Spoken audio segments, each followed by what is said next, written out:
we have a unified voice, we are speaking the same language, we have a shared vision that is bringing us together to achieve a common purpose, a common goal, which is the good of the land.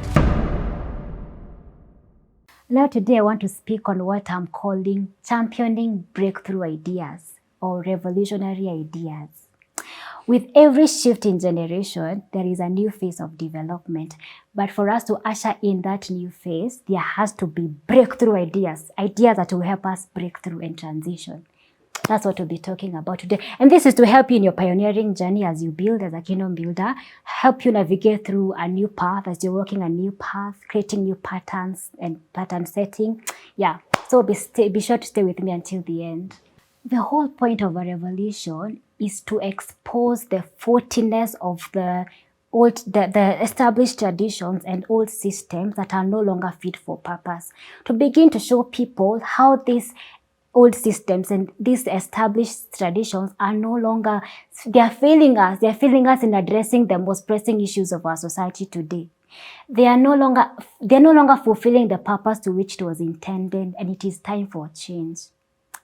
Now, as we begin to expose the faultiness of these traditions and these old systems, the people begin to crave alternatives, because now they're beginning to realize, okay, these things are not working anymore. So they lose public support.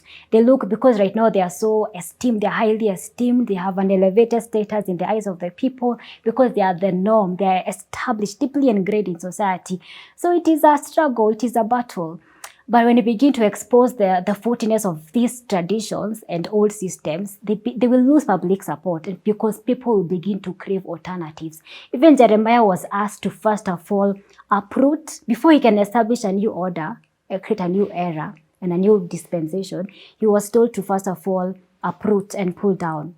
So that is what we are doing. We will expose the faultiness of this before we promote our ideologies, our breakthrough ideas, our alternative ideologies that go counter to the established norms. We expose the faultiness of the ones that are not working. But now, what we are bringing has to be superior. It has to be superior to we are promoting an alternative. It has to be, first of all, practical, and it has to be superior for it to, if it's going to produce different results, it has to be superior to the dominant ideologies that have brought about the traditions, the systems that are now in operation that are failing. For if they are going to be superior, if they are going to produce different results, they have to be superior, or otherwise they will also eventually fail. So what are these superior ideologies that we have to propagate and promote and champion everywhere? It's a voice. We are speaking of this thing that is beginning to become the new phenomenon. Now, the ideologies are the concepts that are founded on God's word. But if you are promoting something that goes against the grain of the world, something countercultural, people like what is familiar because it is comfortable. They don't want, when you upset status quo, there is that hostility, there is that hostile reaction. When you're bringing something new, something that is, as a pioneer, something that goes against the grain of the world, that is countercultural, it will not always be welcomed with open arms. You're promoting the ideologies that are founded on God's word to displace the secular infrastructure.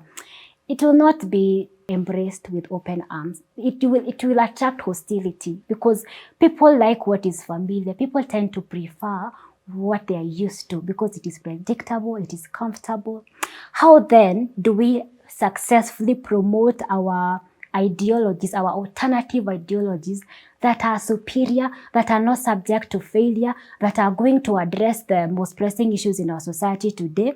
How can we effectively promote and champion that they gain widespread acceptance, they become widely accepted, and they have global application, like it's the new phenomenon. Like they are going to displace the secular system, and now they become the new phenomenon. Like now we are building kingdom-based infrastructure, kingdom-based system. Well, for that to happen, I will say this. One, we need to realize that this is a societal work. And if it is a societal work, it is a territorial engagement. If it is a territorial engagement, it takes collective efforts. To successfully engage in a territorial takeover, territorial battle, it takes a collective effort, coordinated, not just collective, for there to be you see, what gives credibility to advocacies and movements, because now we are championing breakthrough ideas, it's numbers, is a unified voice. You know, there's power in numbers. There's power in numbers. So what will help us effectively champion and give credibility to our ideas is a unified voice. A unified voice that we are championing. We have a unified voice. We are speaking the same language. We have a shared vision that is bringing us together to achieve a common purpose, a common goal, which is the good of the land, to see change, to see, you know, kingdom-based infrastructure that is not destructive and unstable, that is sustainable, not just for ourselves, but for generations to come after us. Because if we are many, we will be able to hold each other up when pressure comes. And that is what we need. That is what unity, the power of community. And I'm very big on community. I speak on Ubuntu.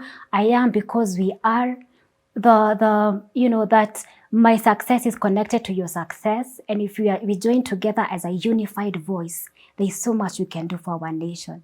Anyway, guys, that is all I had for you today. Thank you for watching. I'm going to see you on the next episode. Bye-bye.